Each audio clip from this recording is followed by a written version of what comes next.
Hello and welcome to Sakshi TV. నేను లుంబిని బూచల. రజాకార్ అనే film రాబోతుంది త్వరలో. అయితే ఇది ఒక పీరియడ్ డ్రామా. నార్మల్గా మూవీస్లో గురించి మాట్లాడుకుంటే ఎక్కువగా యాక్టర్స్ గురించి, డైరెక్టర్స్ గురించి మాట్లాడుకుంటాం. కానీ దాని బిహైండ్ ద కెమెరా వర్క్ చేసిన టెక్నీషియన్స్ గురించి ఈరోజు మాట్లాడుకుందాం. అండ్ మనతో పాటు ఉన్నారు art director of the film Tirupati గారు. సో ఆయనతో మాట్లాడదాం. నమస్కారం సార్. నమస్తే. ఎలా ఉన్నారు sir? Fine ma'am. So Razakar movie title వింటేనే కొంచెం కాంట్రవర్షియల్గా ఉంది. దాని చుట్టూ కొంచెం వివాదం కూడా నడుస్తుంది. అయితే ఈ ఫిల్మ్ గురించి అంటే మీకు స్టార్టింగ్ చాలా ఛాలెంజింగ్గా అనిపించుండొచ్చు కదా? Definitely challenging madam, because when you heard the Razakar మనకు ఆ భయం లేదు కానీ బట్ మేము when we went to research the people, ఇప్పుడు మీరు గుండ్రాంపల్లి కావచ్చు, లేకపోతే బైరన్పల్లి కావచ్చు, అది మరో జలియన్ వాలా బాగ్ ఇన్సిడెంట్ అంటారు అంటే హిస్టరీలో. సో అలాంటి రజాకార్ అనే పేరు వింటేనే వెన్నులో నుంచి చల్లి పుట్టే అటువంటి సిచ్యువేషన్ మేము చూసాం. అంటే ఇంటర్వ్యూ చేసినప్పుడు వేరే వాళ్ళని రీసెర్చ్లో భాగంగా మేము కొంతమందిని ఇంటర్వ్యూ చేసాం. సో అప్పుడు నిజంగా రజాకార్ అంటే ఇంత భయం ఉండేదా అనే ఒక ఇది ఉండే, అది చూసాము.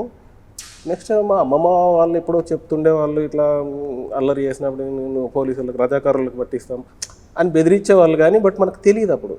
బట్ నేను ఎప్పుడైతే ఈ సినిమా విన్న తర్వాత అప్పుడు నేను స్టార్ట్ చేశాను మేడం. అంటే రీసెర్చ్ అనేది అప్పుడు స్టార్ట్ చేసి చాలా కొత్త కొత్త విషయాలు తెలుసుకున్నాను. సో ఇది 1947 బ్యాక్డ్రాప్లో, బిఫోర్ దట్ కూడా మీరు చూపిస్తారు కదా ఎలాగో ఫిలింలో. సో ఎలా అనిపించింది? ఏది మీకు చాలా అట్రాక్టివ్గా, అంటే ఇది చేయడానికి చాలా ఇంపార్టెంట్ థింగ్ ఉంటుంది కదా, సో అది ఎలా అనిపించింది మీకు? డెఫినెట్గా నాకు ఒక ఛాలెంజింగ్గా అనిపించింది మేడం. అయితే ఛాలెంజింగ్ అనిపించింది కానీ అట్ ద సేమ్ టైం నాకున్న అడ్వాంటేజ్ ఏంటంటే నేను మాస్టర్స్ విజువల్ ఆర్ట్స్లో చేశాను, పెయింటింగ్. బ్యాచిలర్స్ పెయింటింగ్ విజువల్ ఆర్ట్స్లో చేశాను, సో ఫైన్ ఆర్ట్స్ అంటారు. సో అక్కడ ఏంటనంటే మాకు ఫైనల్ ఇయర్లో థీసిస్ అని ఒక సబ్జెక్ట్ ఉంటుంది. ఈవెన్ డిగ్రీలో ఉంటుంది, పీజీలో ఉంటుంది. ద లెవెల్ ఆఫ్ ఎక్స్పీరియన్స్ వేరే కానీ బట్ ఇక్కడ ఒక రేంజ్లో ఎక్స్పీరియన్స్ ఉంటుంది, అక్కడ ఉంటుంది. సో ఆ రీసెర్చ్ ప్రాసెస్ అనేది నాకు ఈజీ అయ్యిందనే చెప్పొచ్చు.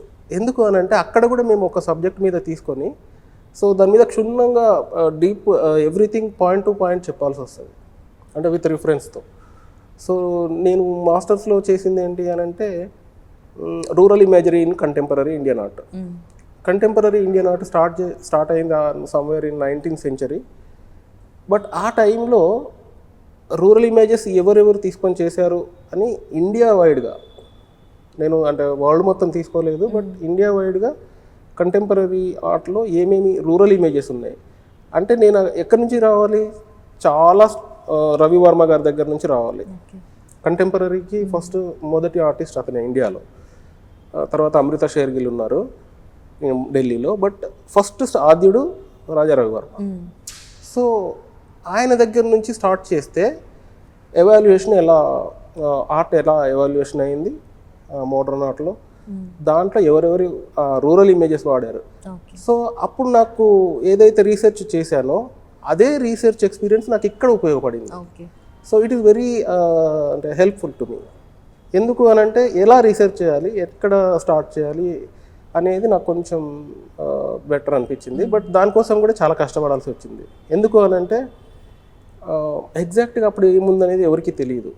సో దానికి సంబంధించిన ఇన్ఫర్మేషన్ కూడా మనకి ఎక్కడ బుక్స్లో చాలా తక్కువగా ఉంది. అంటే న్యూస్ పేపర్స్లో ఆ టైం న్యూస్ పేపర్స్ కూడా వెతికాము మేము సెంట్రల్ లైబ్రరీకి వెళ్ళి. సో స్పెషల్ పర్మిషన్స్ తీసుకొని సెంట్రల్ లైబ్రరీకి వెళ్ళి నెక్స్ట్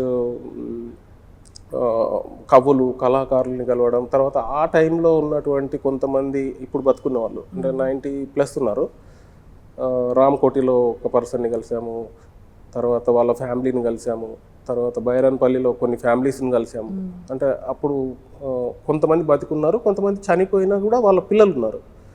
తర్వాత కొంతమంది యూఎస్లో, యూకేలో అక్కడ వాళ్ళని కూడా టచ్ చేయడం జరిగింది. అంటే ఇది తెలిసిన తర్వాత వాళ్ళు కూడా కొన్నిసార్లు కనెక్ట్ అవ్వడం డైరెక్టర్ గారికి, ప్రొడ్యూసర్ గారికి. So it was great experience madam. ఎందుకు అని అంటే నాకు ఆల్మోస్ట్ ఇంత బాగా తెలియదు అప్పటికి హిస్టరీ, అంటే సినిమాకి రాకముందు. సో ఆ హిస్టారికల్ బ్యాక్గ్రౌండ్ అంతా తెలిసి ఇప్పుడు మీరు ఆన్ ఫీల్డ్లో అది యూజ్ చేసుకుంటున్నారు. డెఫినెట్గా మీరు ఎక్కడా కూడా ఇప్పుడు మీరు ఇది సెట్ వేశారు లేకపోతే ఇది ఏదో తయారు చేశారు అనేది మీకు ఎక్కడ అనిపించదు. ఈవెన్ బలగం మీరు చూశారు, మీకు ఎక్కడ కూడా ఎక్కడన్నా చిన్న చిన్న సెట్లు ఉన్నాయి కానీ అవి ఎవరు కూడా నోటీస్ చేయాలి. అంటే it was merged in to the motion. ఆ పిక్చర్తో, ఆ కెమెరాతో, ఆ డైరెక్షన్ అతనికి ఏమైతే కావాలో దాన్ని 100% ఇవ్వడానికి ట్రై చేశాం. బట్ ఆ టైంకి అది ఓకే ఫైన్.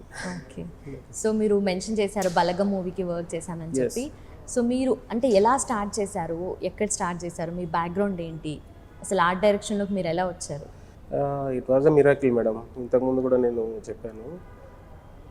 ఎందుకనంటే నా బ్యాక్డ్రాప్ అది కాదు. ఎందుకనంటే నేను బేసిక్గా I want to become an artist like Ravi Varma, MF Hussain and KG Subrahmanyam. Paintings అవి వేసేవారు? ఎస్, ఇప్పటికి కూడా నా తాయివాన్లో ఒక 36 వర్క్స్ ఎగ్జిబిషన్ అవుతుంది, ఇప్పుడు రిటర్న్లో ఉన్నాయి. సో అక్కడే కాకుండా నా బెల్జియంలో కలెక్షన్ కూడా ఉంది, 12 permanent collection in museum. Okay, so అది కూడా చేస్తుంటాం. సో అక్కడి నుంచి వెళ్ళి మేము చేస్తున్నప్పుడు మాస్టర్స్ నాది ఫినిష్ అయిపోయి కొన్ని ఎగ్జిబిషన్స్ జరుగుతున్నాయి ఢిల్లీ అట్లా అక్కడక్కడ. అప్పుడు నాకు ఆ డైరెక్టర్ రవీందర్ గారని మీకు తెలిసే ఉంటుంది, మగధీర తర్వాత ఈగ ఇలాంటి సినిమాలు చేశారు. సో ఆ సార్ ఏం చేశారంటే అప్పుడు అతను ప్రయాణం అనే ఒక సినిమా స్టార్ట్ అవుతుంది చంద్రశేఖర్ రెడ్డి గారిది. దానికి కొంత ఆర్ట్ వర్క్స్ ఉన్నాయి ఎక్కువ, అంటే ఈ పాస్పోర్ట్స్ మేకింగ్, తర్వాత కొన్ని డాక్యుమెంట్స్, అలా చిన్న చిన్న అంటే చిన్న చిన్నదే కానీ చాలా కష్టమైన పని అప్పుడు అది. సో అంటే మనం డూప్లికేట్ చేయడం అనేది కొంచెం ఇబ్బందికరంగా. సో పర్మిషన్స్ తీసుకొని, సో అట్లా ఆర్ట్ వర్క్ ఉందని చెప్పేసి అతను నన్ను అంటే దీనికి కరెక్ట్గా ఒక మన ఫైన్ ఆర్ట్స్ వాళ్ళు బ్యాక్డ్రాప్ ఉన్న వాళ్ళు అయితే బాగా చేస్తారని చెప్పేసి నన్ను పిలిచి మాట్లాడి తీసుకున్నారు. అక్కడ నుంచి అతనితో జర్నీ చాలా వరకు చేశాను మేడం. శ్రీరామరాజ్యం వరకు నా జర్నీ అసిస్టెంట్, ఆర్ట్ అసిస్టెంట్గా. సో ఆ తర్వాత సూపర్ స్టార్ కిడ్నాప్ అని, తర్వాత రాజమౌళి గారు వాళ్ళ ఫాదర్ శ్రీవల్లి అని ఒక సినిమా చేశారు 2004 or 2006 నాకు సరిగా గుర్తులేదు. అక్కడి నుంచి నా జర్నీ స్టార్ట్ అయింది. సో చిన్న చిన్న సినిమాలు అలా చేసుకుంటూ పరంపర అనేది రీసెంట్ టైంలో అంటే కరోనా టైంలో చేశాను మేడం. అది ట్రెండింగ్లో ఉండింది. దాని తర్వాత వెంటనే బలగం అనే సినిమా, దానికి ఆల్రెడీ రమణవంక గారని ఉన్నారు మేడం, ఆయన ప్రొడక్షన్ డిజైనర్గా చేశారు. సో ఆ టైంలో అవసరం పడి ఇంకా ఆయన ఏదో నాకు అప్పి వేరే జాబ్ ఏదో అంటే వర్క్ ఏదో చేస్తుండే ఆ టైంలో. సో దానికి కూడా అలా వచ్చాను నేను. సో అక్కడ ఏంటంటే వేణు గారితో కొంత నేను తెలంగాణ వాడిని అవ్వడం వల్ల ఫ్లేవర్ పట్టుకోవడంలో కొంచెం నాకు ఇబ్బంది అనిపించలేదు. మనం చూస్తూ ఉంటాం ఊర్లో ఎలా ఉండేది. డెఫినెట్గా మేడం, అవన్నీ చూస్తూ పెరిగిన వాడిని నేను. సో 10th అయిపోయిన తర్వాత నేను సిటీకి వచ్చాను, కానీ అంతకుముందు ఆల్మోస్ట్ నాకు పరిచయం ఉన్న కొన్ని ఆబ్జెక్ట్స్ అవన్నీ నాకు తెలిసినవే. సో అలా జరిగింది. సో ఫస్ట్ మీకు అంటే ఈ ఫీల్డ్లోకి వచ్చారు అంటే మీరు అనుకొని వచ్చారా, లేదంటే అది యాక్సిడెంటల్గా జరిగిపోయింది అన్నట్టు? మేడం ఇది మిరాకిలే. యా, అంటే నేను ఎప్పుడు అంటే ఇందులో స్థిరపడాలి, అదే చేయాలి ఇదే చేయాలి అనే అసలు ఆ థాటే ఉండేది కాదు. First of all art painting చేయడమే తెలుసు. ఇప్పటికి కూడా కొంచెం టైం దొరికిన పెయింటింగ్కే ప్రయారిటీ ఇస్తాను. ప్లస్ మా బ్యాక్డ్రాప్ కూడా మా ఫాదర్ కూడా సింగర్ ఇన్ ఎంప్లాయీ, యాక్చువల్లీ ఆయన ఎంప్లాయీ ఉండే. సో సినిమా అనేది నాకు తెలిసి తెలంగాణలో అంత ప్యాషన్గా ఉండేది కాదు. బట్ మిరాకిల్గా జరిగింది. But it's going on. Painting ఇది రెండు వెళ్తున్నాయి. ఓకే, సో ఫస్ట్ ఆపర్చునిటీ మీకు చాలా అరే నేను ఈ ఫీల్డ్లోకి వచ్చి మంచి పని చేశాను, నాకు మంచి గుర్తింపు వస్తుంది అని ఒక ఫిల్మ్తో మీరైతే అనిపించుండొచ్చు మీకు. సో అది ఏం ఫిల్మ్? డెఫినెట్గా every film is a challenge madam. ఇప్పుడు నేనేమనుకుంటున్నా అంటే ఈ టైం పీరియడ్ వరకు the best film is Razakar అని చెప్పొచ్చు, నెక్స్ట్ యాత్ర అని చెప్పొచ్చు. బట్ యాత్ర నేను ఫుల్ ప్లేజ్ చేయకపోయినా but I was in to that particular project. యాత్ర 2కి వర్క్ చేశారు కదా మీరు? ఎస్ మేడం, యాజ్ ఏ డైరెక్టర్గా ఒక కొంత పోర్షన్ ఆఫ్ టైంలో నేను చేశాను. అంటే సార్ది వైఎస్ఆర్ది ఆఫీస్, పార్టీ ఆఫీస్ కానీ, అతని హౌస్ కానీ, వాళ్ళ ఫ్యామిలీ డ్రామా ఉంటుంది కొన్ని ఫ్యామిలీ డ్రామాలో బ్యాక్డ్రాప్లో కొన్ని సీన్స్, తర్వాత కొన్ని పాదయాత్రలో బయటకు వెళ్ళి ఊరవతల కొన్ని ఫ్లెక్సీలు కట్టి అవన్నీ కట్టి చేసినాయి కొన్ని సీన్స్లో నేను చేశాను. But it was a great opportunity. Okay. So మీ కెరియర్లో అంటే చాలా వర్క్స్ చేస్తున్నారు మీరు, మీ లిస్ట్లో కూడా చూస్తే చాలా ఉన్నాయి. అంటే Yes, madam. మెన్షన్ చేయడానికి హైలైట్స్ అంటే ఏం చెప్తారు మీరు? మెన్షన్ చేసి పర్టికులర్గా ఇది ఒకటి అని చెప్పడానికి ఉండదు మేడం. ఎందుకనంటే ఫస్ట్ ఆఫ్ ఆల్ నేను జేఎన్టీయూ కాలేజ్ చేరడం అది ఒక అచీవ్మెంట్ డెఫినెట్గా. నేను second rank, being a second rank. ఆ తర్వాత నేను కాకతాళీయంగా జరిగింది ఏంటంటే తొలి ప్రేమ సినిమాకి నేను పెయింటింగ్ చేశాను. 1000 కార్డ్స్ పెట్టి చూపించే పెయింటింగ్ నేను చేసింది. ఓకే. నేను I was in first year that time. So అలా చెప్పుకుంటూ పోతే ఇప్పుడు మాస్టర్స్ చేశాను Bengaluru Chitrakala Parishath. That is very big college and very prestigious college.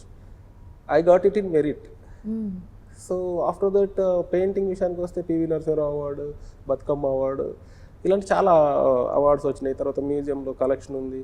తర్వాత కొన్ని ఫారిన్, ఇప్పుడు ఫ్రాన్స్, ఇటలీ, తర్వాత యుఎస్, సమ్ అరబ్ కంట్రీస్, అక్కడ కూడా నా కలెక్షన్ ఆఫ్ వర్క్స్ ఉన్నాయి కంటెంపరీ. నేను కన్సెప్చువల్ చేస్తాను మేడం. ఐ థింక్ మీరు కూడా చాలాసార్లు కవర్ చేశారు నా పెయింటింగ్స్ని. సో ఒక టైం అంటే ఇక్కడతో ఇది ఇంకా నేను అచీవ్ చేశాను లేదా ఇది నాకు గొప్ప అనిపించింది అని అంటే I may stop somewhere else. So అక్కడిక్కడ లేదు కాబట్టి ఇంకా ప్రయత్నం అనేది జరుగుతుందని నాకు అనిపిస్తుంది. Okay. That is what my మూవీస్లో చేస్తున్నారు ఆర్ట్ డైరెక్టర్గా, పెయింటింగ్స్ అంటే ఇంట్రెస్టెడ్. సో దాని నుండి స్టార్ట్ చేశారు. బట్ ఫస్ట్ పెయింటింగ్ ఈ ఆర్ట్ సైడ్ మీ ఇంట్రెస్ట్ ఎలా క్రియేట్ అయింది? ఫస్ట్ టైం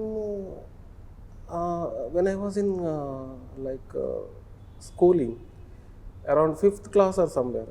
అంటే బేసిక్గా ఏంటంటే మా ఇంట్లో మా ఫాదర్ అంటే ఎంప్లాయీ అయినా కూడా అంటే అతనికి ఈ డ్రాయింగ్ మీద కొంచెం ఉండే మేడం. అంటే కార్పెంటర్ కదా, సో మా కార్పెంటర్ మా ఫాదర్. సో కార్పెంటర్ కాబట్టి కొంత ఆ డ్రాయింగ్ స్కిల్స్ అనేవి చూస్తుంటే ఇవి మనం కూడా గీయొచ్చులే అని చెప్పేసి మనకి నచ్చినట్టే మనం అక్కడ నుంచి వెళ్ళి స్టార్ట్ చేసి నేను ఫస్ట్ గీసిన బొమ్మ నాకు తెలిసి హనుమంతుడు అనుకుంటా మేడం.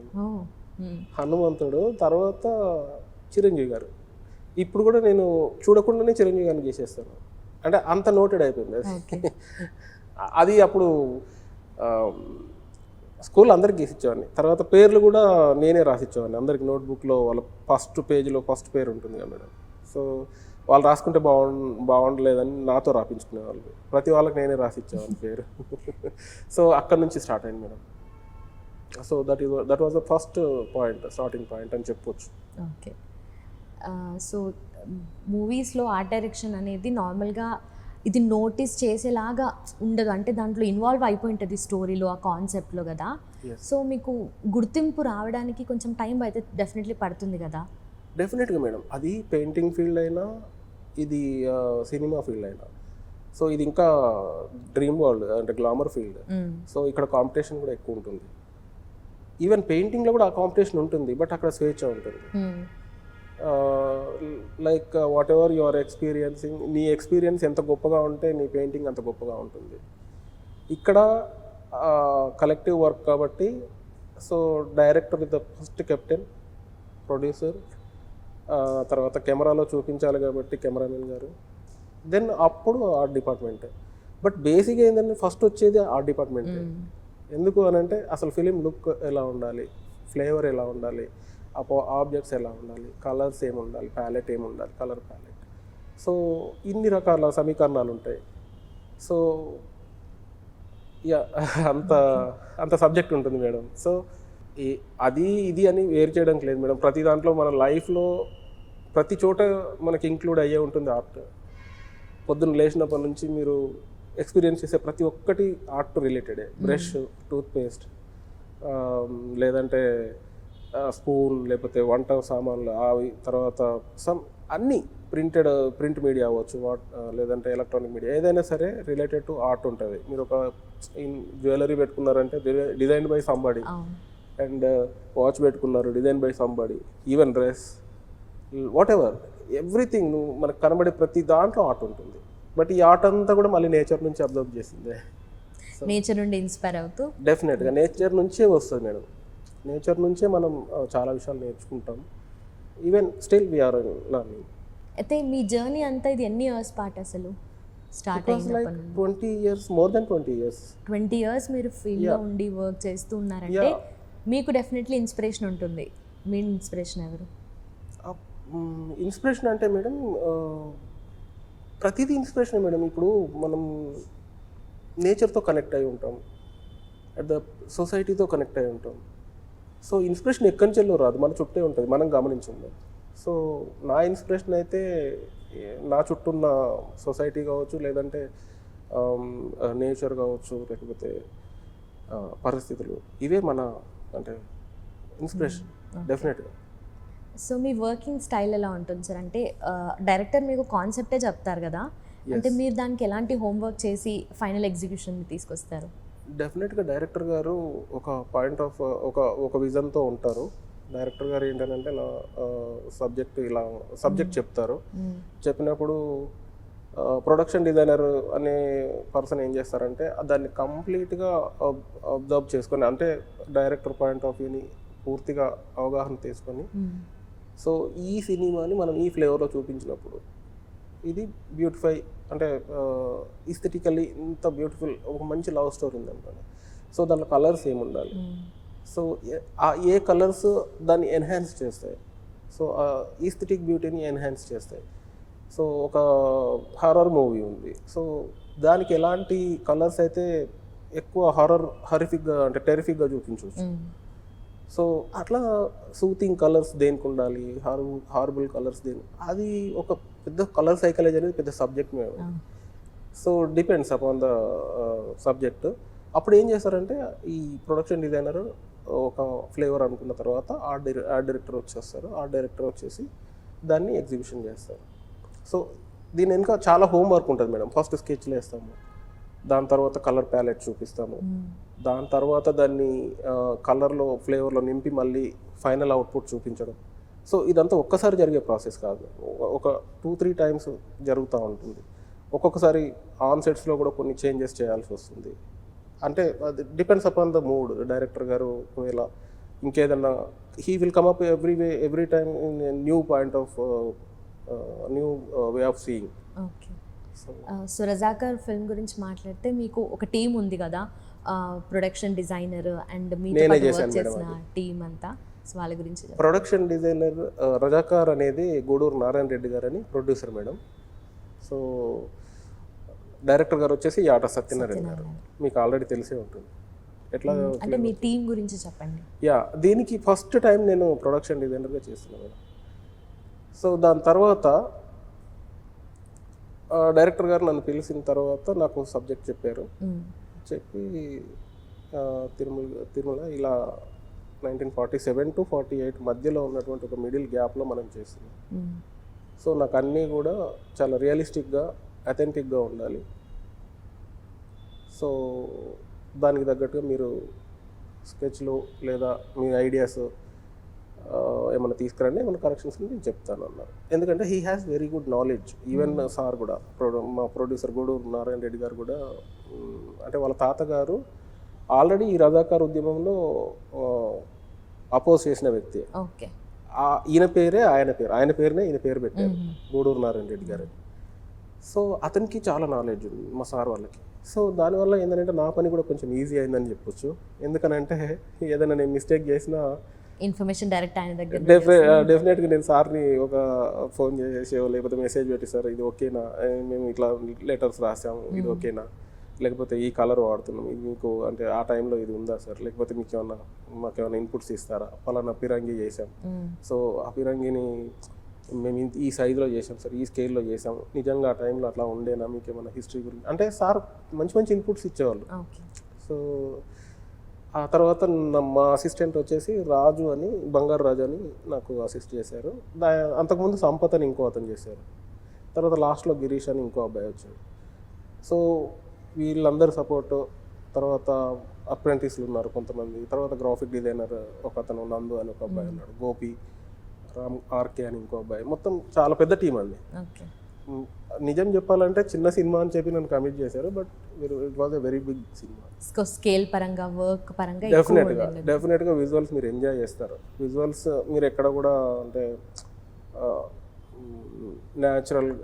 అన్యాచురల్గా కనబడదు. 100% న్యాచురల్గానే ఉంటుంది. సో ఎక్కడ షూట్ చేశారు ఇదంతా ఫిల్మ్? ఇది కొన్ని భువనగిరిలో చేసాము మేడం. భువనగిరి చుట్టుపక్కల కొన్ని విలేజెస్లో చేసాము. తర్వాత సిటీలో కూడా కొన్ని చేసాము. తర్వాత మైసూర్లో ప్యాలెస్ చేసాము. ఇది మన ఫలక్నుమా ప్యాలెస్ చేయాల్సి వచ్చింది. సో నిజాం సంబంధించిన కొన్ని సన్నివేశాలు అక్కడ చేసాము. తర్వాత ఇక్కడ ప్రగతి భవన్ ఎదురుగా ఒక బిల్డింగ్ ఉంది, అక్కడ కూడా కొన్ని చేసాం. ఖైరతాబాద్లో చేసాం, చాలా చోట్ల చేసాం. ఆర్ఎఫ్సిలో చేసాం. It was very big support from RFC people. ఎందుకనంటే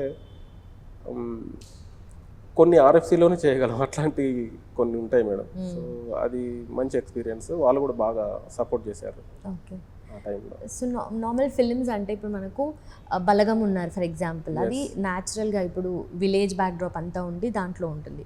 కానీ ఇదేంటంటే రియల్గా జరిగింది కదా స్టోరీ, అంటే అది రియల్గా జరిగిన ఇన్సిడెంట్స్, దాన్ని మళ్ళీ రీక్రియేట్ చేయడం ఇస్ అ డబుల్ పని కదా. డెఫినెట్గా అందుకే మేడం, అందుకే హిస్టరీని ఎక్కడ మనం తప్పు చెప్పకూడదు. విజువల్ పరంగా కానీ నరేషన్ పరంగా డైరెక్టర్ చూసుకుంటారు అక్కడ ఏం మిస్టేక్స్ లేకుండా. బట్ విజువల్ పరంగా నేను కనెక్ట్ చేయాలి. సో అప్పుడు అందుకే మేడం నేను రీసెర్చ్ చేసిన కారణమే అది. రీసెర్చ్ ప్రోగ్రామ్ ఎందుకు అని అంటే మనం ఉన్నది ఉన్నట్టుగా చూపించాలి అనేదే టార్గెట్. ఇక్కడ అంటే చాలామంది వేరే రకంగా అనుకుంటున్నారు, కానీ సినిమా వచ్చిన తర్వాత చాలామంది హ్యాపీగా ఫీల్ అయ్యేది దేనికైనంటే హిస్టరీని యథాతథంగా చెప్పారు, చాలా బాగా చెప్పారనే పేరే ఉంటుంది. ఎక్కడ కూడా అంటే వక్రీకరించో లేకపోతే తప్పు చేయడం అట్లాంటివి ఏం లేదు. ప్రతిదానికి రిఫరెన్స్ పెట్టుకొని చేశాం మేము కూడా. మీకు బైరన్పల్లి ఎలా ఉంది అని అంటే ఏదో బైరన్పల్లి ఇలా ఉంటుంది అని కాకుండా బైరన్పల్లి అప్పటి పరిస్థితులు ఎలా ఉండే, అసలు అప్పుడు ఆ వాతావరణం ఎలా ఉండే, వాళ్ళు ఎలా ఎదుర్కొన్న, ఇవన్నీ కూడా ఒక దృశ్య రూపకంగా విని దాన్ని మళ్ళీ మేము డ్రాయింగ్లో కన్వర్ట్ చేసి డైరెక్టర్ గారికి చూపించి, దాని నుంచి మళ్ళీ ప్రొడ్యూసర్ గారికి చూపించి అన్ని రకాల అప్రూవల్స్, తర్వాత కొంతమంది కవులు కళాకారులు మేధావులు వాళ్ళ దగ్గరికి వెళ్ళి వాళ్ళ ఇన్పుట్స్ తీసుకొని ఇన్ని రకాల సమీకరణాలు చేసిన తర్వాతనే ఫైనల్ అప్రూవల్ అనేది చేశాను మేడం. అంత ఈజీగా ఏం చేయలేదు. ఓకే. సో సత్యనారాయణ గారితో మీ అసోసియేషన్ ఎలా ఉంది అండ్ ద వర్కింగ్ ఎక్స్పీరియన్స్ ఎలా అనిపించింది మీకు ఈ ఫిల్మ్ డైరెక్టర్? డెఫినెట్గా it was a very good experience, wonderful experience, because he has lot of knowledge. ఎందుకనంటే బేసిక్గా అతను ఇంతకుముందు నాకు తర్వాత తెలిసింది సార్ జర్నలిస్ట్ కూడా చేశారు. సో అది నాకు చాలా అంటే అసలు అతను సబ్జెక్ట్ చెప్తుంటే నేను చాలా ఎగ్జైట్ అయ్యేవాడిని. ఒక్కొక్కసారి అసలు అనసూయ గారు డ్యాన్స్ అదే సాంగ్ చేసిన సాంగ్లో ఫైనల్ సన్నివేశాలు కళ్ళెంబ నీళ్ళు వచ్చేవి. అంటే అంత పవర్ఫుల్గా ఉంటాయి విజువల్స్. అంటే సార్తో ఉన్న ప్రతిదానికి ఏదన్నా నాకు డౌట్ వచ్చిందంటే సార్ నాకు ఇలా అనిపిస్తుంది, మీరు ఇది ఓకేనా సార్, డెఫినెట్గా అతను ఒక కొత్త అంటే నాకు మంచి సపోర్ట్ ఉండే సత్యనారాయణ యాట గారితో. It was a wonderful experience. So shooting మొత్తంలో కూడా మీకు బాగా గుర్తుండిపోయిన ఇన్సిడెంట్స్ ఏమైనా ఉన్నాయా? డెఫినెట్గా మేడం, చాలా ఉన్నాయి, ఒకటని కాదు. కానీ అందులో ఒకటైతే చాలాసార్లు మమ్మల్ని ఇబ్బంది పెట్టిన ఒక లొకేషన్ ఉంది, అదే బైరన్పల్లి లొకేషన్. ఏమో తెలియదు మేడం అది ఎందుకు అలా జరిగిందో కానీ జనవరిలో వేసిన సెట్ 2 రోజులు చేసేసి మళ్ళీ ఆగిపోయేది. ఇలా చాలాసార్లు అయింది. ఒక వర్షానికి తడిసి చాలాసార్లు మళ్ళీ ఎండి తర్వాత మళ్ళీ దాన్ని రిపేర్ చేసి మళ్ళీ ఒకసారి షూటింగ్ అనుకుని మళ్ళీ వెళ్తే మళ్ళీ క్యాన్సిల్ అయ్యి అప్పుడు చాలా ప్రాబ్లం అవుతుంది మొత్తం హోల్ షూటింగ్కి కూడా. చాలాసార్లు అయ్యింది కూడా, ఫేస్ చేసాం. బట్ ఎందుకో తెలియదు అదైతే చాలా ఇబ్బంది పెట్టింది మేడం. చాలాసార్లు మేము కూడా అనుకున్నాం ఏంటి మనం ఇక్కడ ఎందుకు చేయలేకపోతున్నాం అని. ఆల్మోస్ట్ 8 to 1 year పెట్టాం మేడం సెట్ని. ఓకే. ఎప్పుడో జనవరిలో చేసింది డిసెంబర్ దాకా సెట్ని అలా ఉంచాల్సి వచ్చింది. అంటే దానికి ఎందుకు అవ్వలే అంతే, ఇంకా ఇది కారణం అని చెప్పడానికి లేదు. ప్లానింగ్ లేదు అని అంటే ప్లానింగ్ తోటే వెళ్ళేవాళ్ళు. But something happened. సో అది చాలా కంటిన్యూ చేశారు మరి మేము ఎట్లా కంటిన్యూ చేశారు మరి? లాస్ట్కి ఇంకా మా లైన్ ప్రొడ్యూసర్ గారు అంజిరెడ్డి గారు అన్నారు, ఎట్టి పరిస్థితిలో ఈ షెడ్యూల్ చేయాల్సిందే, ఇంకా దీన్ని బ్యాలెన్స్ పెట్టే ప్రసక్తే లేదు. అంజిరెడ్డి గారు బాగా ఇనిషియేట్ తీసుకొని ఖచ్చితంగా దీన్ని ఇంకా బ్యాలెన్స్ పెట్టొద్దు, పెడితే ఇంకా నేను ఎవరిని అసలు క్షమించాను, ఖచ్చితంగా చేయాల్సిందే అని చెప్పేసి లాస్ట్కి పట్టుకొచ్చారు. అప్పుడు కానీ అది ఇంకా అందరినీ అన్ని కలిసి వచ్చినాయి అంతే. ఇంకా ఎందుకంటే వర్షాకాలం, వర్షం లేదు, ఆర్టిస్టులు కూడా టైంకు రావడం, అంతకుముందు ఏదో ఒక ప్రాబ్లం అయ్యేది, బట్ ఇక్కడికి వచ్చేసరికి క్లియర్ అయిపోయింది. సో నెక్స్ట్ మీరు చేస్తున్న ప్రాజెక్ట్స్ ఏమైనా ఉన్నాయా? ఇంకా నెక్స్ట్ ప్రాజెక్ట్స్ అంటే ఇంకా నేనైతే సైన్ చేయలేదు మేడం, బట్ అడుగుతున్నారు 2 మూవీస్ ఏమో, బట్ ఇంకా నేనేమి అంటే అప్రోచ్ చేయలేదు. అయితే మూవీ టైటిల్ మీదనే కొంచెం కాంట్రవర్సీ ఉంది కదా, అంటే ఈ టైంలో వస్తుంది, సో దాని గురించి ఏం నడుస్తున్నాయి ఇంటర్నల్గా డిస్కషన్స్ మీకు? ఇంటర్నల్గా అంటే ఇదేదో ముస్లింలకు అగైనిస్ట్గా వస్తున్న సినిమా అనే ఒక ప్రచారం అయితే బయట ఉంది మేడం. అదే చెప్తున్నాను, ఒకసారి మనం సినిమా చూసిన తర్వాత మనకు అనిపించేది ఏంటి అని అంటే, ఇది ముస్లింలకు అపోజిట్ ఏముంది, అప్పుడు జరిగిన సన్నివేశాలే కదా అని అనిపిస్తుంది. అంటే నిజంగా జరిగిన సన్నివేశాలే మేడం. ప్రతిదీ కూడా మనం హిస్టరీలోకి వెళ్ళి చూస్తే రిఫరెన్స్ దొరుకుతుంది మనకి. ఆ రిఫరెన్స్ ఉన్నది కాబట్టే చేయగలిగాం, లేకపోతే మనం ఇలా చేస్తాం. అంటే మీరు అడగవచ్చు, ఇన్ని రోజులు చేయలేదు మరి ఇప్పుడు ఎందుకు చేశారు అని. అది యాటా గారి చాయిస్, అంటే ప్రొడ్యూసర్ గారి చాయిస్. ఓకే, అంటే కొంచెం రిలీజన్ అనేది ఇన్వాల్వ్ అయినప్పుడు డెఫినెట్లీ భయపడతారు కదా, సో అలా ఏమనిపించింది? డెఫినెట్గా రిలీజియన్ అంటే ఇక్కడ రిలీజియన్ గురించి చెప్పట్లేదు, ఒక ఏమంటారు, ఇది గత చరిత్ర, మత చరిత్ర అయితే కాదు. డైరెక్టర్ గారు కూడా చాలాసార్లు చెప్పారు, ఇది ఏ మతానికి సంబంధించిన సబ్జెక్ట్ కాదు, ఇది ఒక వాస్తవమైన సంఘటనలతో నిలిచి ఉన్నటువంటి గత చరిత్ర, మన తెలంగాణ చరిత్ర. ఒక అనగబడి అంటే ఇది ఆయన ఏమంటారంటే, సార్ ఏమంటారంటే, ఒక రాజుకి ఒక పేదకి జరిగిన ఒక యుద్ధం తప్ప దీన్ని ఏదో ముస్లింలు హిందువులు అనేది కాన్సెప్ట్ కాదు. బట్ అక్కడ ఆయన అదే అంటారు, అక్కడ ముస్లిం రాజు ఉన్నారు కాబట్టి ముస్లిం అంటున్నారు, అదే హిందూ రాజు ఉన్న అసలు సినిమా ఇలాగే ఉంటుంది అంటారు ఆయన.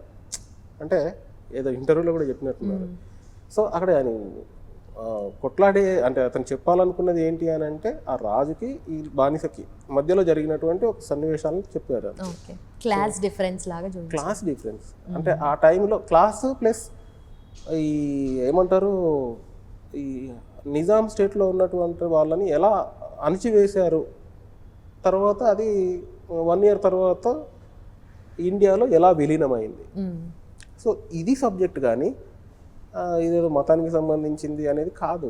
ఓకే, సో డైరెక్టర్ మీకు ఎక్స్ప్లెయిన్ చేసినప్పుడు కాన్సెప్ట్ ఎలా ఎక్స్ప్లెయిన్ చేశారు ఏంటి అనేది మీకు? డెఫినెట్గా ఐ వాజ్ లైక్ బ్లాస్టెడ్. అంటే ఇంత సబ్జెక్ట్ ఉందా, నేను బ్లాస్ట్ అయిపోయా.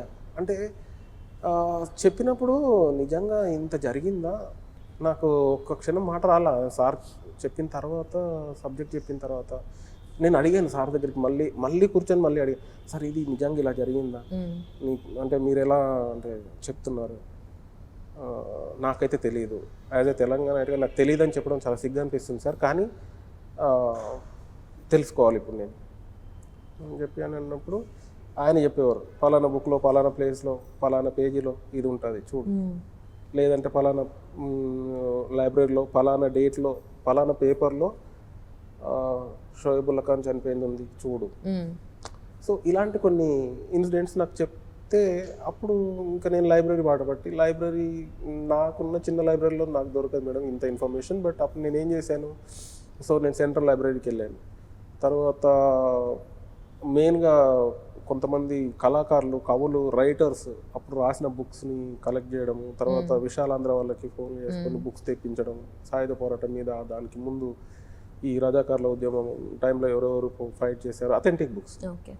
సో అంత మెటీరియల్ తీసుకొని తర్వాత అందులో నుంచి తీసుకున్న ఇన్ఫర్మేషన్ కరెక్టా కాదా అని తెలుసుకోవడం కోసమని మళ్ళీ బైరాన్పల్లి వెళ్ళడం, తర్వాత అక్కడ ఉన్న పరిస్థితులు ఏంటి, ఇప్పుడు ఎలా ఉంది, అప్పుడు ఎలా ఉండే. సో అలా చాలామందిని కలవడం జరిగింది, చాలామందితో ఇంటర్వ్యూస్ కూడా తీసుకోవడం జరిగింది. సో చాలామంది ఇన్పుట్స్ ఉన్నాయి. ఇది నా ఒక్కడిదే అని చెప్పడానికి లేదు మేడం. చార్ట్ వర్క్ అయితే చాలా విషయాలు చాలామంది నాకు ఈ జర్నీలో నాకు చాలామంది హెల్ప్ అయ్యారు. వాళ్ళందరికీ ఈ రకంగా నేను థ్యాంక్స్ చెప్పాలి ఈ సభ. సో ఈ మూవీ నుండి మీరు చాలా నేర్చుకున్నట్టున్నారు. డెఫినెట్గా మేడం. ఎవ్రీ మూవీ మేడం, అంటే ఈ మూవీ ఏంటి అని అంటే హిస్టారిక్ బ్యాక్డ్రాప్ కాబట్టి ఈ మూవీ అని చెప్తున్నాం. బట్ ఏ మూవీకైనా ఎంతో కొంత వర్క్ ఉంటుంది, కాకపోతే ఇంత రీసెర్చ్ వర్క్ ఉండదు. ఎంతో కొంత వర్క్ అయితే ఉంటుంది, కాకపోతే కొన్ని కమర్షియల్ సినిమాలకి ఇంత వర్క్ అవసరం లేదు. మీరు కమర్షియల్ సినిమా సాహు కూడా వర్క్ చేశారు కదా మీరు? సాహుకి నేను సాబు సార్ గారు కొన్ని ఎపిసోడ్లకి నేను వర్క్ చేశాను, నన్ను అసిస్టెంట్గా తెలిసారు మేడం, చేశాను సార్తో. ఆ ఆపర్చునిటీ ఎలా వచ్చింది? యాక్చువల్గా అది జస్ట్ అంటే ఒకసారి ఏదో ఇలా సాహుకి అసిస్టెంట్ కావాలని అంటే నేనే సార్కి కాల్ చేశాను. అంటే ఒక మంచి అసిస్టెంట్ కావాలి సార్ అడుగుతున్నారు అని అంటే అప్పుడు నేను సార్కి నెంబర్ తీసుకొని సార్కి ఫోన్ చేశాను. ఫోన్ చేస్తే come down Tirumala, I need an good assistant, if you are good enough I will be continue with you. So నేను వెళ్ళి చేశాను ఫైనల్గా, కానీ దుబాయ్ వెళ్ళలేదు మేడం, జస్ట్ ఇక్కడ ఏదైతే పార్ట్ ఉందో అక్కడ వర్క్ చేశాను. ఓకే. సో మీరు ఇంకా చేసిన వర్క్ గురించి చెప్పండి కొంచెం. ఇంకా చెప్పాలంటే మేడం, నా లైఫ్లో బిగ్గెస్ట్ అచీవ్మెంట్ ఏదైనా ఉంది అంటే అది అచీవ్మెంట్ అని చెప్పడానికి కాదు, ఇంకా మాటలతో చెప్పేది కాదు, బాపు గారితో వర్క్ చేయడం. బాపు గారితో శ్రీరామరాజ్యం. డెఫినెట్గా. ఎందుకు అని అంటే మీకు చెప్పే ముందు ఒకటి చెప్పడం మర్చిపోయా, ఆయన చిన్నప్పుడు బాపు ఆర్ట్ స్కూల్ అని ఒకటి ఉండేది చెన్నైలో, సార్ది, ఏది బాపు గారిది. అప్పుడు నాకు ఆర్ట్ నేర్చుకోవాలని కోరుకుందని చెప్పాను కదా, ఆ టైంలో నేను ఏది దొరికితే దాన్ని ప్రయత్నం చేసేవాడిని. ఆ టైంలో బాపు ఆర్ట్ స్కూల్ అని ఎక్కడో పేపర్ చదవడం బాగా అలవాటు ఉండే. బాపు ఆర్ట్ స్కూల్ అని ఎక్కడో పడితే దానికి ప్రిస్క్రిప్షన్ అంటే 3 months 6 months 1 year ఏదో ఉంటుంది. ఒక అమౌంట్ కడితే ఆ ఇయర్ మొత్తం బుక్స్ పంపిస్తారు, పంపించి దానిలో డ్రా చేయడం, మళ్ళీ మనం చేసి పంపిన తర్వాత ఆయన కరెక్షన్ చేసి మళ్ళీ రిటర్న్ పంపిస్తే అప్పుడు దాన్ని చూసి నేర్చుకోవడం. సో ఒక రకంగా అతనికి ఫస్ట్ శిష్యుడు నేను. సో అది నేను చెప్పాను సార్తో కూడా చెప్పాను, అంటే నేను రామరాజ్యం చేసేటప్పుడు బాపు గారితో చెప్పాను, సార్ నేను ఇలా మీ బుక్స్ తెచ్చాను, అది చాలా ఓల్డ్ కదా. అవును సార్, అప్పుడే తెప్పించాను నేను, అప్పుడు నేను మీ డ్రాయింగ్స్ వేసాను, అయితే నువ్వు నా శిష్యుడివేగా అని చెప్పి. So that was a very good experience, because అంత పెద్ద లెజెండ్తో వర్క్ చేయడం అనేది అంటే నాకు అప్పుడు ఇంకా నేను చిన్న అంత పెద్ద వయసు కూడా కాదు, అరౌండ్ 24-25 ఆ టైంలో ఆయనతో వర్క్ చేయడం అనేది కొంచెం గొప్పగానే అనిపించింది. ఎందుకనంటే ఒక నడిచే లెజెండ్ మన పక్కన ఉన్నప్పుడు ఎన్సైక్లోపీడియా లాగా మనకి ఎలా ఉంటుంది, మళ్ళీ అప్పుడు ఆయన సెట్లోకి రాగానే తిరుమల ఎక్కడ అని అంటే నాకు అట్లా ఒక రకమైన ఎనర్జీ ఉండేది మేడం. అది నిజంగా అది మాటల్లో చెప్పలేందే. ఏమైనా సలహా ఇచ్చేవారా ఆయన, లేదంటే ఎలా మాట్లాడేవారు, ఆయనతో ర్యాపో ఎలా ఉండేది? చాలా బాగుండేది, చాలా అంటే చాలా. కాకపోతే మాటలు తక్కువ, డ్రాయింగ్ ఎక్కువ. Drawing speaks. యా, అతను ఏంటనంటే సపోజ్ ఏదైనా కావాలి అని అంటే తిరుమల గారు ఇది చూడండి అని అంటే మనం ఆ డ్రాయింగ్ చేసి సరే ఇది ఇలా ఉంటుంది, ఓకే ఫైన్, ఇది బాగుంది, లేదు ఏదైనా కరెక్షన్ ఉంటే చెప్తారు. తర్వాత ఆయన తర్వాత మళ్ళీ రాజమౌళి గారు, చంద్రశేఖర్ రెడ్డి గారు, వెరీ గుడ్ ఎక్స్పీరియన్స్. అంటే నాకు చందు గారిది ఏంటంటే అతను చాలా క్లియర్గా ఉంటాడు. సపోజ్ మనం ఒక ఆబ్జెక్ట్ అడుగుతారు, లేదా ఒక కత్తి ఇచ్చినాం అనుకోండి, దీని ఏజ్ ఎంత అని అడుగుతారు. ఓకే. సో అంటే అంత డీటెయిల్గా ఉంటుంది ఆయన వర్క్. మనం ఒక పేపర్ ఇచ్చినా కూడా దాని ఏజ్ అనేది కౌంట్ చేస్తారు ఆయన. అంటే ఎన్ని రోజుల పేపరు, ఎప్పుడు వాడుతున్నాం, దేనికోసం వాడుతున్నాం అనేది చాలా, అంటే సీన్ ప్రకారం చాలా క్లియర్గా ఉండాలి ఆయన దగ్గర. సో రాజమౌళి గారు అదొక ఇంకా మీకు తెలిసి రాజమౌళి గారితో వర్క్ చేసిన అసిస్టెంట్గా చేశాను మేడం. రవీందర్ గారు ఆర్ట్ డైరెక్టర్గా ఉన్నప్పుడు మర్యాద రామన్ చేశాను. ఇంకా అసలు నాకైతే ఎప్పుడు ఏదో ఒకటి డ్రాయింగ్ చేస్తూనే ఉండేవాడిని. ఆయన అడిగేవారు, మీరు ఆ సాంగ్ చూసారు కదా మేడం, ట్రైన్లో సాంగ్ ఉంటుంది, ఆ సాంగ్ ముందు మేము గండికోట వెళ్ళాము. అప్పుడు నాకు తిరుమల నాకు ఒక 8 టైర్ బండి మీద ఒక భోగి, గాడ్ భోగి, దాన్ని మొత్తం అంతా సెట్టేనా? అదంతా ట్రైన్ సెట్టే, అంతా సెట్. అదంతా ఓకే. సెట్టే. ఓన్లీ అదంతా సెట్టే. మళ్ళీ ఇక్కడ వేసాము, ఏది మన కోకాపేట్. అంటే రవీందర్ గారు డిజైన్ చేసి చేశారు. బట్ అక్కడ దానికి ఆయన ఏదో ఒకటి నాకు అంటే తిరుమల నాకు పలానాది కావాలా డ్రాయింగ్ చేయాలంటే చేసి ఇచ్చాను. మీరు అంతేందుకు ఆ కోతి బొమ్మలు వేసింది మొత్తం నేనే. ఆ అమ్మాయి దాంట్లో బుక్ లో ఉంటది, బుక్ లో అంతా బుక్ లో ఉంటాయి కదా, మీరు ఇలా చూస్తూ ఉంటారు. అవునవును. ఆ బొమ్మలన్నీ నేనే వేసినాయి. ఆ తొలి ప్రేమలో పెయింటింగ్ నేను వేసిందే. అలా చాలా ఉన్నాయి మేడం. ఎలా అనిపిస్తుంది అంటే మీ వర్క్ అలా స్క్రీన్ మీద చూసుకున్నప్పుడు మీకు ఎలా అనిపిస్తుంది? నాకేమనిపిస్తుంది అంటే ఇంకా కొంచెం బాగా చేసి ఉండాల్సింది అనిపిస్తుంది మేడం. ఎందుకలా? బట్ డెఫినెట్గా ఇది నేనే చేశాను కదా అనిపించేది. అంటే ఫస్ట్ ఆ టైంలో అప్పుడు కొంచెం గ్రేట్గానే అనిపించేది. బట్ ఇప్పుడు చూస్తే ఏమనిపిస్తుంది అంటే ఇంకా కొంచెం బాగా చేసి ఉండాల్సిందేమో, అంటే ఇంకెక్కడో మిస్టేక్స్ ఉన్నాయి అనిపిస్తుంది. బట్ నాకు తెలుస్తుంది. ఆర్టిస్ట్లు అంటే అలానే ఉంటారు, ప్రతి అంటే ఇంకొంచెం పర్ఫెక్ట్ గా అవ్వచ్చు, బెటర్ అప్ చేయొచ్చు అంటే లేదు మేడం, టైం లేదు అప్పుడు.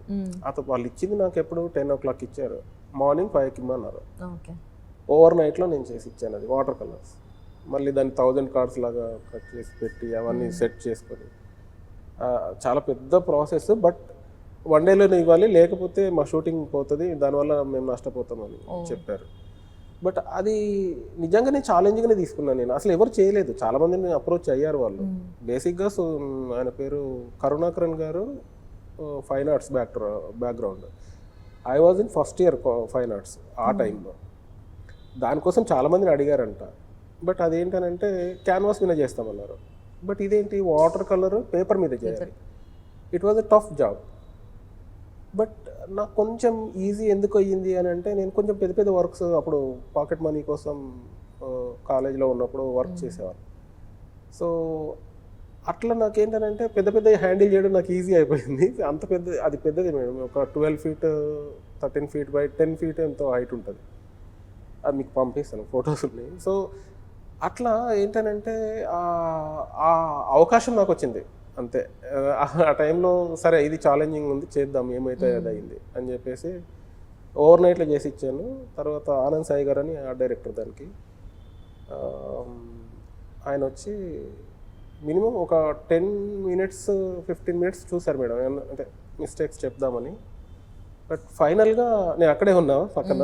నేను వేసినట్టు ఆయనకు తెలియదు అప్పుడు, తర్వాత తెలిసిందేమో తెలియదు. నేను వేసిన అనే విషయం తెలియదు ఆయనకి. నేను నిలబడ్డాను అక్కడ అంతే. చూస్తున్నారు చూసి ఓకే ఫైన్ అన్నాడు. అమ్మాయ్యా అనుకున్నా ఒక్కసారి. అంతేగా మేడం, ఇప్పుడు చేసింది మొత్తం ఏదన్నా చిన్న మిస్టేక్ చెప్పినా కూడా ఆ రోజు షూట్కి వాడపోదురు అది. ఈరోజు నేను మీ ముందు ఇట్లా చెప్పేవాడిని కూడా కాదు. ఎందుకు అని అంటే related to artist dates type, location charges ఇవన్నీ ఉంటాయి, లింక్ అయి ఉంటాయి ఒకదానికొకటి. అది నా వల్ల జరిగింది అని అంటే నాకు కొంచెం బ్యాడ్ నేమే కదా మేడం. సో ఒక్కసారిగా సార్ ఓకే పంపించండి అనగానే అమ్మయ్యా అనుకున్నా. అమ్మ నేనేదో సాధించిన ఫీలింగ్ ఆ టైంకి. బట్ ఇప్పుడు చూస్తే అనిపిస్తుంది ఇంకేంద్ర ఎట్లా వేసాను, ఇంకా కొంచెం బాగా వేసి ఉండాల్సింది కదా అనిపిస్తుంది. ఓకే, అక్కడ టైం కన్స్ట్రెయింట్, మీకు టైం కూడా తక్కువ ఉంది, అలాంటి ఛాలెంజెస్ అవన్నీ కనబడవు మేడం.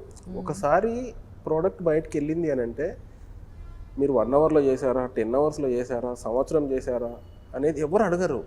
ఫైనల్ అవుట్పుట్ ఏంటి అనేది అడుగుతారు. అందుకే ఏంటంటే మనం చేసే ముందే 1కి 4 సార్లు ఆలోచించుకోవాలి, లేదా అది అవుతుందని చెప్పాలి, లేదంటే లేదు. బట్ నేను ఎలా తీసుకున్నాను అని అంటే అది అవ్వదు కానీ ఛాలెంజింగ్ చేద్దాం అనిపించింది అంతే, ఇది మనం చేయాలి అంతే. సో అలా చేసిందే. బట్ ఎక్కడ కూడా నాకు మాత్రం మంచి సపోర్ట్, అంటే అక్కడ నుంచి కొంచెం గుర్తింపు కూడా అక్కడ నుంచే వచ్చింది. దాని తర్వాతనే నేను తొలి ప్రేమకి మన ప్రయాణంకి రవీందర్ గారు పిలిచి అడగడం అదంతా. అయితే ఫైనల్ అవుట్పుట్ అయితే ఇంపార్టెంట్ మనకు. ఈ ఫైనల్ అవుట్పుట్ ఎలా వచ్చిందంటారు? రజాకర్ చూసారా మీరు? చూశాను మేడం, చూశాను. వితౌట్ అంటే విజువల్స్, వితౌట్ సౌండ్తో చాలా బాగుంటుంది మేడం. మీకు అసలు గూస్ బంప్స్ వస్తాయి ప్రతి, అంటే ఎందుకు చెప్తున్నాను అని అంటే నేను చేశాను కాబట్టి, నేను ఫీల్ అయ్యాను కాబట్టి. నేను ఏది అంత ఈజీగా అంటే ఇది బాగుంటుంది అది బాగుంటుంది అట్లా చెప్పను. నేను ఫీల్ అయ్యిందే చెప్తున్నాను. యాజ్ ఏ కామన్ ఐడియన్గా చూసినప్పుడు, లేదా విజువల్ నేను షూటింగ్ చేసేటప్పుడు కూడా చాలాసార్లు అంటే ఆ ఎమోషన్కి లోనైన కొన్ని సీన్స్ ఉన్నాయి. ఈవెన్ బలగంలో కూడా వాళ్ళు ఏడుస్తూ ఉంటే ఒక్కొక్కసారి మాకు కూడా తెలియకుండా అంటే ఎమోషన్ అయ్యేవాళ్ళం. సో అలాంటి ఎమోషన్ సీన్స్ ఇందులో ఉన్నాయి. ఓకే. సో అప్పుడు కూడా నేను ఫీల్ అయిన సందర్భాలు ఉన్నాయి. సో దాన్ని బేస్ చేసుకొని అంటే ఒక థ్రెడ్లో ఎలా వచ్చింది, ఆయన ఎలా డైరెక్టర్ గారు ఒక దారానికి దండని ఎలా పేర్చారు, ఎంత అద్భుతంగా పేర్చారు అనేది మీరు చూస్తారు ఓకే సినిమా వచ్చిన. సో ఫైనల్గా థియేటర్స్లో రాబోతుంది మూవీ అయితే. యా, సో ఆడియన్స్కి ఏం చెప్పాలనుకుంటున్నారు? డెఫినెట్గా నేను ఒకటే, అంటే గొప్పగా నేను చెప్పేంత గొప్ప వ్యక్తి నేను కాదు, బట్ నా ఐడియా నేను చెప్పేది ఏంటి అని అంటే ఈ సినిమాని చూడండి. ఎందుకు అని అంటే ఇది మన చరిత్ర, మన తెలంగాణకు సంబంధించిన చరిత్ర, ఇండియాకి సంబంధించిన చరిత్ర. నాట్ ఓన్లీ తెలంగాణ అనేది ఒక పార్ట్, బట్ ఇండియా అనేది అప్పటికే అఖండ భారత్. అంటే ఆల్మోస్ట్ 500+ సంస్థానాలన్నీ కలిసిపోయినాయి ఇండియన్ గవర్నమెంట్లో, ఇండియన్ కాంగ్రెస్లో. ఒకే ఒకటి నిజాం ఏదైతే డెక్కన్ కాంటినెంట్ ఏదైతే ఉందో అది ఒక్కటి మాత్రమే అలా ఉండింది. ఈ ఒక్కదాని కోసమే మన ఈ పోరాటం జరిగింది, ఈ గొడవ, ఈ లొల్లి. సో ఇది నేనేమంటున్నానంటే 500+ సంస్థానాలన్నీ కలిసినప్పుడు ఈయన ఒక్కడే కలవనన్నాడు. దాని గురించి సరే అప్పటికి ఒక 1 year టైం ఇచ్చారు. సో ఆ 1 yearలో జరిగినటువంటి ఇన్సిడెంట్స్ ఏందనేది మన ఓన్లీ తెలంగాణ వల్లే కాదండి, అది ప్రతి ఒక్కరు తెలుసుకోవాల్సిందే. ఆ తర్వాత సర్దార్ పటేల్ ఆపరేషన్ పోలో తీసుకొని దాన్ని ఎలా అంటే అఖండ భారత్ లాగా తీసుకొని వచ్చి మనకు ఇప్పుడు ఈ రోజున మనం ఇంత ఇదిగా ఉన్నాము అని అంటే because of Sardar Vallabhbhai Patel sir. So డెఫినెట్గా చూడండి అని అంటాను నేను. ఎందుకనంటే చరిత్ర మనకు నాకే తెలియదు, నేనే చాలా ఫీల్ అయ్యాను, సిగ్గనిపించింది మేడం నిజంగా. ఎందుకనంటే ఒక తెలంగాణ వ్యక్తిగా ఉండి ఇండియాలో మనం ఒక పార్ట్ ఆఫ్ ప్లేస్లో పుట్టి తెలంగాణలో పుట్టి అసలు సబ్జెక్ట్ తెలియదంటే బాధ అనిపిస్తుంది కదా. సో నేను చాలా బాధపడ్డాను, అరే తెలుసుకోకపోవడం నా తరఫు. బట్ ఇప్పుడు తెలుసుకున్నాను, ఇప్పుడు అందరూ తెలుసుకోవాలి అంటున్నాను నేను. ఎందుకంటే యాటా గారు చేసిన అతి గొప్ప ప్రయత్నం ఏదన్నా ఉందంటే ఇదే. ఎందుకనంటే ప్రతి ఒక్కరూ తెలుసుకునే అవకాశాన్ని ఆయన ఇచ్చారు. సో ఇది not only Deccan continent, not only Telangana, అది రాయలసీమలో మన కర్ణాటకలో కొంత పార్ట్ అప్పుడు ఈ నిజాం ప్లేస్ ఉండేది, తర్వాత మహారాష్ట్రలో మరాఠవాడ అని కొంత ప్రాంతం ఉండేది. సో ఇది ఒక ప్రాంతానికి సంబంధించిందని చెప్పడానికి లేదు, బట్ మనం తెలంగాణలో పుట్టినాం కాబట్టి తెలంగాణ అంటున్నాం. బట్ మహారాష్ట్ర వాళ్ళు ఏమంటారు, మన మహారాష్ట్ర అంటారు. మరి కర్ణాటక వాళ్ళు మా కర్ణాటక ఇలా నిజాం అండర్లో ఉండింది అని అంటే. సో అందరికీ సంబంధించిన సబ్జెక్టు. మళ్ళీ సర్దార్ గారు ఎక్కడి నుంచి వచ్చారు, అప్పటికి కాంగ్రెస్ ఫామ్ అయింది, జవహర్లాల్ నెహ్రూ ప్రైమ్ మినిస్టర్గా ఉన్నారు. సో ఇదంతా ఇండియాకు సంబంధించింది, ప్లస్ ఈ కాంటినెంట్ ఈ 3 స్టేట్లకు సంబంధించింది కాదు, మొత్తం ఇండియాకు సంబంధించిందే. సో నేనేమంటానంటే ఇండియా మొత్తం చూడాల్సిన సినిమా అంటాను madam. Okay sir, thank you so much sir. Thank you very much. So విన్నారు కదా, తెలంగాణ గురించి, తెలంగాణ చరిత్ర గురించి తెలుసుకోవాలి అనుకుంటే బేసిక్గా 1947లో ఏం జరిగింది, ఆ హిస్టారికల్ మూమెంట్స్ అన్నీ మనం తెలుసుకోవాలి అంటే రజాకార్ మూవీ చూడాల్సిందే అని అంటున్నారు ఆ డైరెక్టర్ తిరుపతి గారు. So will wait and watch.